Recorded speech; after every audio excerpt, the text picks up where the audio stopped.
성공하기 위해서는 이 세 가지 조건을 머리에 담고 있어라. 이 세 가지 중 어느 하나만 없어도 성공하지 못한다. 그게 바로 차가운 머리, 따뜻한 가슴, 그리고 부지런한 손발입니다. 이거 한번 써보겠습니다. 먼저 이 차가운 머리. 요 차가운 머리와 따뜻한 가슴, 쿨 헤드 웜 하트는 영국의 대경제학자 알프레드 마샬이라는 분이 캠브리지 대학 경제학 교수로 부임하시면서 부임 취임 연설에서 한 말입니다. 경제학자는 냉철한 이성과 즉 차가운 머리와 따뜻한 가슴을 가져야 한다. 이것이 지금 경제학자들이 가장 명심해야 할 사항으로 되어 있고, 경제학자뿐만 아니라 이 세상의 전부 모든 리더들 그리고 모든 개인에게 적용되는 말입니다. 차가운 머리, 쿨 헤드라고 하는 것은 냉철한 이성, 합리적인 판단력, 예리한 분석력 등을 전부 망라하는 말입니다. 쿨 헤드만 있고 웜 하트가 없으면 지금 우리가 TV에서 매일 보고 있는 부정부패, 다시 말하면 뭐 금감원이니 또 누가 어떤 회장이 어디다가 뭐 수천억을 뚱쳐놓고 뭐 했다느니 그런 어떤 사기친 얘기를 들어보면요, 얼마나 머리가 좋더니 나는 도대체 그 뉴스를 듣고 이해가 되질 않아요. 저게 어떻게 저렇게 했다는 건지. 그렇게 머리가 좋아요. 그런데 따뜻한 가슴이었기 때문에 결국은 어떻게 됐습니까? 철창행. 그렇죠. 폐가 망신하는 거예요. 따뜻한 가슴만 있고 냉철한 머리가 없으면 어떻게 됩니까? 아주 마음씨 좋은 이웃집 할아버지. 그렇지만 별로 이룰 것도 없는 그렇게 돼버려요. 그러니까 두 개를 동시에 가져야 됩니다. 성공하기 위해서는. 그 다음에 예리한 분석력도 있고 마음도 따뜻한데 무지무지하게 게으른 사람이 있어요. 말만 계속 한 사람이 있어요. 이건 성공하지 못합니다.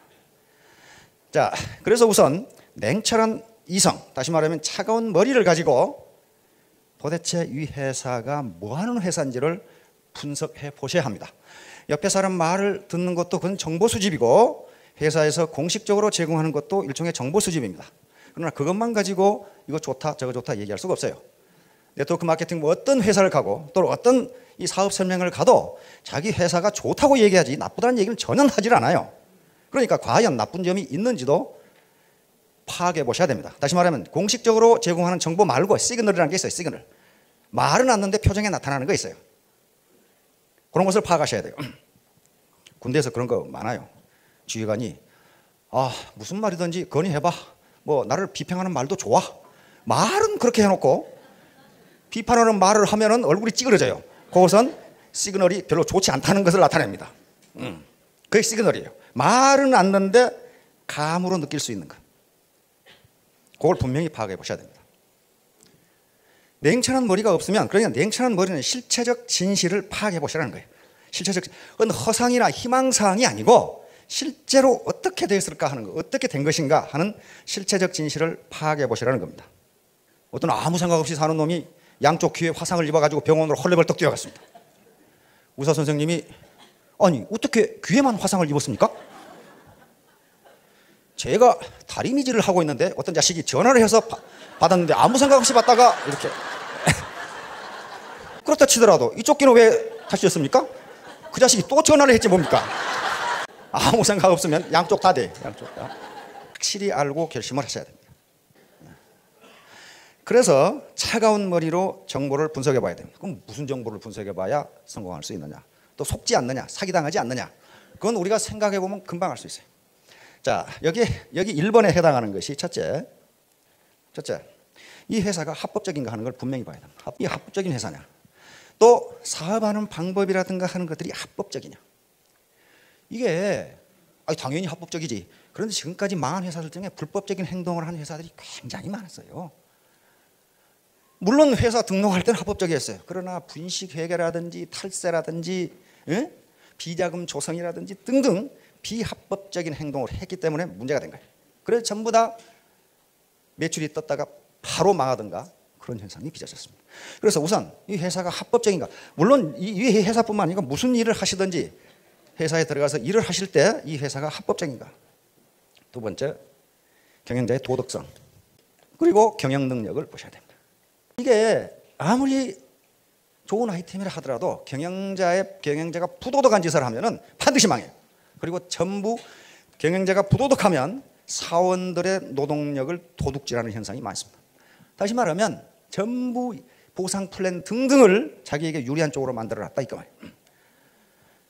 도덕적으로 합격점이 있다 하더라도 경영 능력이 없으면 회사는 성장하지 못합니다. 그래서 이 회사가 지금까지 어떻게 성장을 하고 성장 전망이 있는 것인가 하는 것을 반드시 봐야 됩니다. 세 번째는 제품. 이 회사가 파는 제품이 과연 괜찮은 것인가. 이건 제품은 품질과 가격을 과연 품질이 양질의 것이고 가격이 저렴한 것이냐. 품질이 좋고 가격이 높은 제품은 얼마든지 있습니다. 얼마든지. 소위 명품이라고 하는 것들이 전부 그런 것들이에요. 세계 최대의 네트워크 회사인 A사 같은 경우도 품질 좋습니다. 품질 괜찮아요. 그런데 가격이 비싸요. 가격이 비싸요. 그런 걸 누가 삽니까? 사업자 아니면 안 사요. 따라서 품질이 좋으면서 가격이 일반 서민들이 살 수 있는 것이냐 하는 것을 반드시 봐야 됩니다.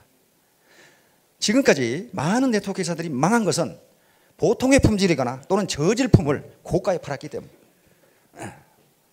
반드시 제품을 보셔야 됩니다.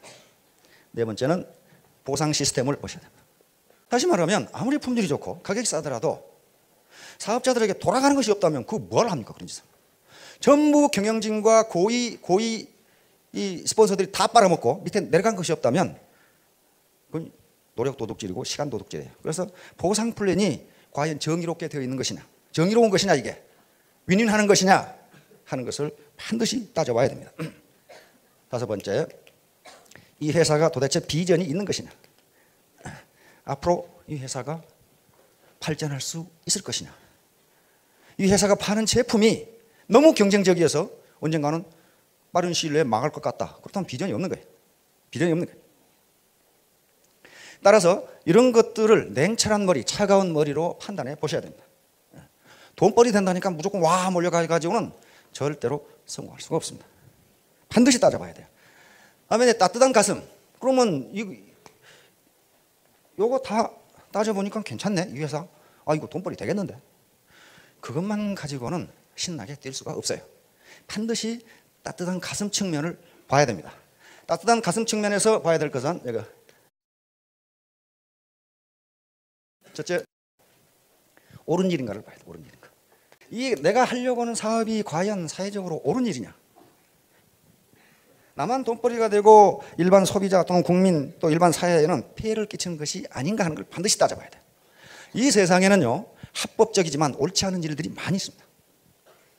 아무리 형편없는 제품을 비싸게 판다고 해서 그건 법에 위반되는 게 아니에요. 그건 공급자와 수요자가 서로 가격이 맞으면 팔고 사고 하는 겁니다. 그건 불법이 아니에요. 그러나 그것을 잘하는 일이라고 할 수는 없어요. 옳은 일이라고 할 수는 없습니다. 어린 놈이 어른 앞에서 담배 벌컥 걸고 핀다. 그거 법으로 처벌 못합니다. 그거 법률 위반 아니에요. 그러나 그걸 옳은 일이라고 할 수는 없어요. 다시 말하면 우리가 사는 공동체를 이루고 살아가는 또는 이 사업 현장에는요, 법률에 위반되지는 않지만 옳다고 할 수 없는 일들이 많아요. 많습니다. 따라서 내가 이 사업을 하려고 하는데 이 일이 내가 전달하는 상품과 전달하는 정보가 그 소비자에게도 이익이 되는 것이냐, 안 그러면 나만 이익을 보고 이걸 사 쓰는 사람은 손해를 보는 것이냐 하는 문제. 이것이 옳은 일이냐, 돈 만드는 일이냐, 또는 법적으로만 맞는 일이냐 하는 걸 반드시 따져보셔야 됩니다. 법은요, 도덕의 최소한입니다. 모든 도덕을 법으로 규정할 수가 없어요. 공동체의 약속인 거지. 도덕은 법률로 정할 수가 없습니다. 부정부패 문제 또는 어떤 기업의 분식회계 문제가 나올 때마다 그것을 막기 위한 법이 수없이 나오는데 그래도 그걸 빠져나가 사는 사람이 있어요. 그러니까 법으로 규제할 수 없는 것이 옳은 일이냐 옳지 않은 일이냐 요거예요. 그래서 옳지 않은 일을 하면요, 어떻게 됩니까? 양심의 가책이 있어가지고 열심히 뛰어지지가 않아요. 그렇죠? 열심히 뛰어지지가 않아. 내가 하는 일이 옳은 일이라고 생각했을 때는 자신 있게 할 수가 있는데 옳지 않다고 생각이 되면 잘 안 돼요. 자, 여기서 두 번째 것은 보람 있는 일인가. 이게 인간은요, 보람이 없으면 아무리 천금을 준다 해도 신명이 나지가 않습니다. 내가 해모임을 먹어보니까 이런 효과가 난다. 병원에 가서 이것을 치료하려면 병원에 입원해서 수백만 원의 돈이 들어가는데 불과 몇만 원 가지고 건강을 회복할 수 있다. 요걸 여기 전달해줘서 그 사람이 건강을 회복하고 가정이 회복된다면 그건 얼마나 보람 있는 일이에요. 보람 있는 일입니다. 따라서 이런 걸 따져보시고 차가운 머리로 이런 걸 따져보고 따뜻한 가슴으로 나만 돈벌이가 되는 것이 아니고 이 국가와 사회 그리고 모든 소비자들에게 이익이 되는 옳은 일이고 보람이 있다 하면은 최종 결심은 자신이 해야 됩니다. 그런 경우에 모든 사람들은 이렇게 생각할 수가 있어요. 당신이 요 다단계를 뭐라고 이야기하건 나는 옳다고 생각한다. 이렇게 되면 자신이 있어요. 나는 이 일이 보람이 있다고 생각한다. 제 양력 소개에서도 여러분들이 잠깐 보셨지만은 저는 이 다단계하고는 전혀 어울리지 않는 사람입니다. 군대 생활만 42년을 했어요. 그 중에서도 35년을 사관학교 교수를 했어요. 그렇기 때문에 사관학교는 데는 가장 도덕성을 강조하는 데고 애국심을 강조하는 데입니다. 그리고 언제든지 국가와 국민을 위해서는 목숨을 버려야 된다는 것을 강조하는 사람들인데 제가 이 자리에 서 있다는 것은 뭔가 아무런 의미가 없는데 서 있는 것은 아니에요. 아무런 의미가 없는데 서 있는 것은 아닙니다. 분명히 옳은 일이고 보람이 있다고 생각하기 때문에 서 있단 말이에요. 그러면 차차차차 그 얘기는 하도록 하고요. 이렇게 이제 두 가지 요소로 판단해 볼 때 이 회사에서 이런 사업은 차가운 머리로 분석해 봐서 이런 요소들도 괜찮고 따뜻한 가슴으로 분석해 봤을 때 괜찮다. 할 만한 일이다. 내가 신명을 바칠 일이다. 이렇게 판단이 되는데 문제는 손발이 말을 듣지를 않아요. 손발이 전혀 말을 듣지를 않는다고. 그 손발을 묶는 요소가 무엇이냐 하면은 자존심이라고 하는 요소가 있기 때문에 그놈이 발목을 잡는 거예요.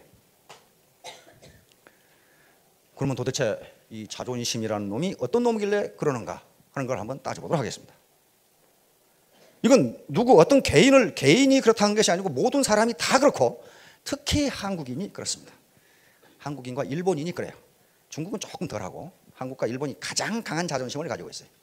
그런데 이 자존심이라는 놈이 꽉 잡고 내가 왕년에 그래도 뭐였는데 이 다단계 판에 뛰어들어? 그러니까 그것이 심리학적으로 뭐가 됩니까? 반사적으로 반대로 나타나죠. 여기 제일 높은 놈 누구야? 이렇게 탁 돈단 말이에요. 이제. 자, 그게 자존심이라고 하는 거예요. 그러면 이 자존심이 왜 그렇게 우리 발목을 잡는지 한번 보겠습니다. 이게 지금 인간의 욕구 단계가 어떻게 되는 것인가 하는 것을 미국의 심리학자 메슬로우라는 분이 만들어낸 겁니다. 이게 나오기 전에는 심리학자에서 인간의 선악 문제 이런 것만 따졌는데 동기부여, 언제 인간은 열심히 일하는가 하는 걸 생각하다 보니까 도대체 그러면 인간의 욕구는 어떻게 생겼는가 하는 걸 하다 보니 이게 나왔습니다.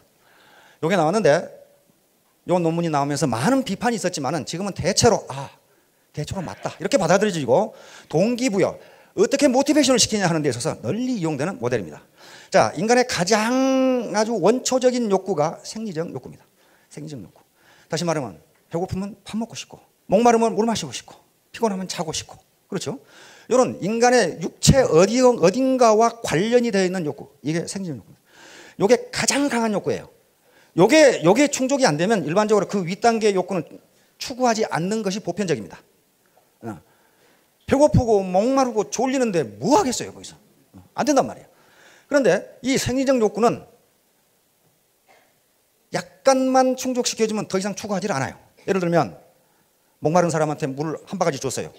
그러면 그게 목이 이제 해갈이 됐어. 그놈한테 또 한 바가지를 또 줘보세요. 그것은 그때부터는 효용이 마이너스가 된다고 하는 물 고민이 되기 시작해요. 배고픈 사람에게 밥을 한 그릇 줬는데 계속 먹으라고 줘봐요. 어떻게 되냐 말이에요. 그래서 이 욕구는요. 일단 충족이 되면 더 이상 추구하지를 않아요. 그러면 어디로 넘어가느냐? 이 안전의 욕구로 넘어가요. 다시 말하면 이제 내가 먹고 살 만큼 됐다. 그러면 다시 더 좋은 집에 살고 싶다. 안전하게 살고 싶다. 이사도 좀 안 다니고 싶다. 내 주변에 시끄러운 것도 좀 없었으면 좋겠다. 도둑도 없고 내 몸도 안 아프고 빨리빨리 가서 운동도 하고 싶고 이게 안전의 욕구예요. 그런데 이게 생리적 욕구가 충족이 안 되면 이건 추구를 안 해요. 다시 말하면 3D 업종에 가서 일하고 있는 사람들이 그것이 건강에 좋아서 하고 있는 게 아닙니다. 호구지책이 해결이 안 되니까 거기서 하고 있는 거예요. 자, 그래서 배부르고 등 따시다. 집도 좀 있고 그렇다. 뭐 건강검진도 제대로 받는다. 스포츠센터에 가서 운동도 한다. 그러면 인간의 욕구는 거기서 끝나는 게 아니라는 겁니다. 다음 단계로 또 올라가요. 그게 귀속과 애정의 욕구예요. 다시 말하면 내가 혼자 애톨박으로 살 것이 아니라 어디 봉사단체에 가서 일도 좀 하고 또 또 주부 무슨 모임에 가서 뭐 또 하고 개 모임도 하고 동창 모임도 하고 어떤가 귀속돼 가지고 뭔가 하고 싶다 이거 말이에요. 여기서 애정의 욕구는요, 이 성경하고는 다른 개념입니다. 사실 내가 가정을 이루고 부부간에 사랑하고 자식도 낳고 우리 부모도 공경하고, 다시 말하면 사랑을 주고받는, 인간은 사랑을 주고받지 않으면 절대 못 산다고 합니다. 사랑을 주고받는, 이것은 가정에서뿐만 아니라 단체에 들어가서도 친구를 사귀고 사랑을 주고받는, 이렇게 살아가고 싶다. 혼자 애톨박이로 산속에 살기 싫다. 그런 얘기예요 지금. 자, 여기까지 이제 올라가면 자존심과 관련되는 것이 요 높이 있어요. 존경의 욕구예요. 이스팀이 존경의 욕구. 기왕에 이렇게 할 바에야 존경을 받고 싶다. 그런 말이 지금. 존경을 받고 싶다. 이 존경의 욕구는 내부적인 것과 외부적인 것이에요. 다시 말하면 자기 자신이 자기 자신을 존경하는 것. 이걸 뭐라고 해요? 그 자존심이라 그래요. 자존심. 자부심, 자긍심. 아, 내가 하는 일은 떳떳하고 힘이 있는 일이다. 자존심이라는 것이 여기에 작용해요. 이것이 내부적인 자기 존경이에요. 외부적인 존경의 욕구는 뭐냐 하면은 다른 사람이 나를 칭찬해주고 인정해주고 사회적 지위가 있고 사회적 힘이 있고, 이것이 존경의 욕구예요. 이렇게 하고 싶다. 기왕에 어디 단체에 가서 일하려면 잘한다는 얘기를 듣고 싶고 훌륭하다는 얘기를 듣고 싶고 이렇게 된다. 이게 존경의 욕구예요. 이게.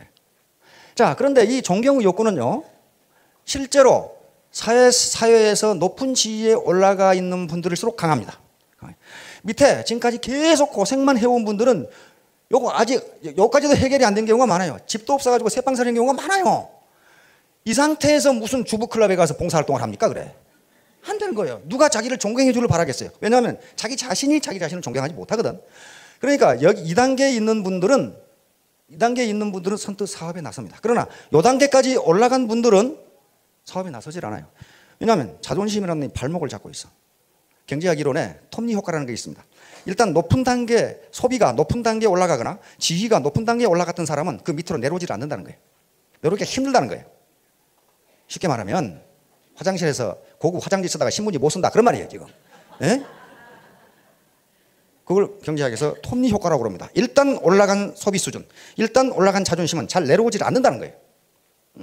자, 여기에 이제 요 자존심이라는 놈이 발목을 잡으니까 잘 안 되는 거예요. 가장 높은 단계의 욕구는 자아실현의 욕구입니다. 다시 말하면 내가 나인가, 내 개성을, 내가 원하는 것을 한번 해보고 싶다. 새로운 것에 도전해보고 싶다. 내가 세운 목표를 한번 달성해보고 싶다. 예를 들면 이건희 회장님이 돈 없어 돈벌이 합니까 지금? 뭔가 지금 목표를 가지고 하는 거예요. 그렇죠? 보다 자기다워지는 거, 내가 생각했던 꿈을 이루려고 하는 거, 요거예요. 자, 그런데 이 존경, 여기 자존심이 여기에 해당하는데, 이 자존심을 상하게 되면 소스타인 베블렌이라는 사람이 유한계급론이라는 책이, 유명한 책이 있습니다. 거기에 보면은 남편이 사회적으로 출세하는 경우 여자의 자존심이 더 올라간다 그래요. 그런가요? 그래가지고 남편이 사회적으로 출세하면, 출세는 뭐 지위도 그렇고 돈도 그렇고 그렇습니다. 여자가 더 화려하게 치장을 한답니다. 그 치장을 하는 이유가 남편의 자존심에 편승해서 자기 자존심을 높이기 위한 수단이라 그래요. 그런데요, 반대로 여자가 크게 출세한 경우 남편이 자존심이 올라가냐면 또 그게 내려간대요 또. 그 학자들이 별걸 다 연구를 해놨어. 그래가지고 그게 이상한 방향으로 나타난답니다. 컴퓨터 게임에 몰입하거나 술만 퍼마시거나, 안 그러면 네가 돈을 그렇게 벌어, 나는 그럼 한탕 해서 수십억 벌어야 되겠다. 그래가지고 어디 이상한 펀드에 가서 왕창 망하고 오든가. 그게 그 사람이 나빠서 그런 것이 아니라 그런 자존심 때문에 그래. 자존심.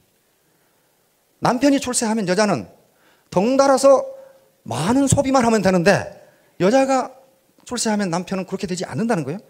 근데 그게 미국 사람이 그러는 거 보니까 세계적 현상인가 봐요. 그게 우리나라만 그런 게 아니고. 그래서 문제는 이 자존심을 어떻게 할 것이냐 하는 문제가 나옵니다. 특히 일본인과 한국인에 있어서의 자존심의 문제는 엄청난 문제예요. 왜 그러냐면요, 루스 베네딕트라고 하는 콜롬비아 대학 여자 교수가 있었습니다. 그 양반이 쓴 책, 우리 시중에 완전 번역돼 나와 있어요. 국화와 칼이라는 책이 있어요. 그 2차 대전 때 일본인을 상대로 연구한 책입니다. 국화와 칼. 일본인들이 어떤 사람들인가, 일본인들의 내부 심리를 파고 들어간 그런 책인데요. 일본인들이 그 책을 보고 깜짝 놀랐어요. 어떻게 우리보다 더 잘하는 놈이 있느냐. 놈은 아니죠, 여자니까. 그것이 2차 대전 이후에 미국이 일본 정책의 기본이 된 책입니다. 국화와 칼. 아, 일본 사람들은 이런 사람들이다. 거기에 문화를 두 개로 나눴는데요. 하나는 죄의 문화와 하나는 수치의 문화입니다. 서양의 문화를 루스 베네딕트 교수는 죄의 문화라고 그랬고, 동양의 문화를 수치의 문화라고, 특히 일본의 문화를 수치의 문화라고 그랬는데요. 수치의 문화는 한국에서 훨씬 더 강합니다. 죄의 문화는 다른 사람 눈을 의식하지 않고 어떤 절대적 기준과 비교해서 이것이 맞는 것이냐를 따지는 게 죄의 문화예요. 다시 말하면 절대적 진리, 이것이 죄냐 아니냐를 따지는 거예요. 그러니까 여름에 삼배바지, 마포바지, 손바지를 입고 다니건, 겨울에 삼배바지를 입고 다니건, 그것이 다른 사람에게 피해만 주지 않는다면 자기에게는 전혀 거리낌이 없고 부끄러움이 없는 게 죄의 문화예요. 내 행동이 절대적인 진리에 비춰봐서 저촉되지 않는다면 다른 사람들이 뭐라고 하건 나하고는 아무 상관이 없다고 생각하는 게 죄의 문화입니다. 수치의 문화는 다른 사람이 나를 어떻게 생각할 것인가가 행동의 기준이 되는 게 수치의 문화예요. 우리나라의 전형적인 문화가 수치의 문화입니다. 꼬맹이 아파트에 살다 보면 꼬맹이들이 아무데나 물건 내놓고 오줌 싸요. 오줌 싸면 처녀 같은 엄마들이 와서 뭐라고 합니까? 여기다 오줌 싸면 안 된다고 얘기 안 해요. 안 합니다. 누가 보면 어쩌라고 얘기해요. 누가 보는 게 문제지 거기다 오줌을 싸는 게 옳으냐 그르냐는 문제가 안 돼요. 누가 보면 어쩌라고. 자식이 뭔가 비행을 저지르거나 남편이 뭔가 비행을 저지르면 그렇게 하는 것은 법에 위반된다. 넌 나쁜 일이다. 그렇게 안 하고 남 부끄러 못 살겠네. 이렇게 된단 말이에요. 그러니까 남이 어떻게 생각하느냐. 이게 수치의 문화의 전형적인 행동이 됩니다. 그러니까 연말연시에 불우이웃 단체에 무슨 기부금을 할 때도 기부금을 주는 행위가 중요한 게 아니고 내가 그걸 했다는 걸 사진으로 남기는 게 중요하단 말이죠. 사진으로 남기는. 왜? 남이 나를 어떻게 생각할 것인가. 이게 수치의 문화의 전형적인 겁니다. 그러니까 수치의 문화에서는요. 내 껍데기가 어떤 거에 대해서 굉장히 높이 평가해요. 제가 미국의 대학들을 가보고 이번에 일본 동경대학하고 와세다 대학에 가봤는데요. 도대체 교문이 어디가 있는지를 모르겠어요. 교문이고 뭐 견문이고 북문이고 다 똑같이 생겼어요. 조그마한 쪽문이거나 아예 미국의 대학은 교문이 이게 교문인가 싶어 아무도 없어요 그냥. 그런데 어때요? 우리는 고대, 연세대, 서울대 가봐요. 그냥 우람하게 여기가 대문이라는 것을 분명히 해놓죠. 그냥 엄청나게 해놓고 서울대학교 다 기억자 이렇게 해가지고 예? 시옷자 기억자 있죠? 그게 국립서울대학 그 말이에요. 옛날에 데모 많이 할 때는 기억 시옷이니까 공산대학 그래가지고 이제 우리는 그렇게 불렀는데. 자 그렇게 된 이제 또 관공서문은 또 어떻게 생겼어요? 엄청나게 큰 문을 만들어 놓고 실제로 사람이 돌아다니는 쪽문을 또 하나 만들었어요. 그쪽으로 돼. 왜 그러는가 몰라 그걸. 그것은 일종의 수치의 문화에서 나타납니다. 우리가 이렇게 화려하다. 옛날 우리 한옥도 마찬가지입니다. 밑에 안에 들어가면 안방은 꾀저지한데 대문이 우람하게 생겼어요. 그냥 대문이 아무 쓸데없는 대문이. 그게 수치의 문화에서 나타납니다. 즉 다시 말하면 내가 이렇게 하는 것이 실질적으로 가치가 있느냐보다 남들이 나를 어떻게 볼 것이냐에 더 가치를 둡니다. 따라서 이 자존심 때문에 자존심이 항상 발목을 잡아요. 내가 그래도 왕년에 뭐 했는데. 그런데요, 이건 작은 자존심입니다. 바로 자아실현의 욕구라는 욕구 단계가 또 하나가 있어요. 그래서 그렇게 고관대작으로 왕년에 일을 하셨던 분들도 이 작은 자존심을 잠깐 보류해 두시고 열심히 일하신다면 더 큰 자존심을 실현할 수가 있습니다.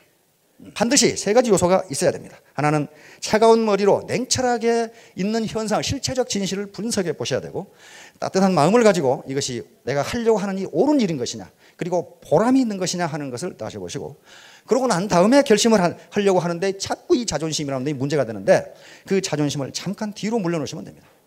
저도 처음에 굉장히 망설였어요. 거의 그런 데 가서 내가 왜 일할 필요가 있느냐. 그런데 여러 가지를 따지고 저는 경제학을 하는 사람이기 때문에 지금 모든 자본주의 경제에서 가장 큰 문제가 되는 것이 고용 문제와 소득 분배 문제입니다. 이건 동전의 양면의 문제예요.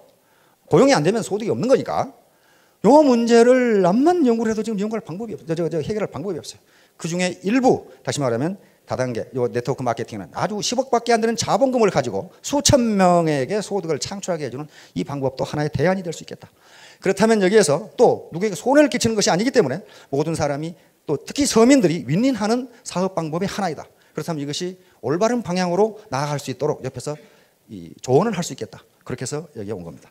따라서 이 중에 많은 지금 여러 가지 사회적 높은 지혜도 있어 본 경험이 있고 또 밑에 많은 부하를 거느려 본 경험이 있으신 분들이 있으실 겁니다.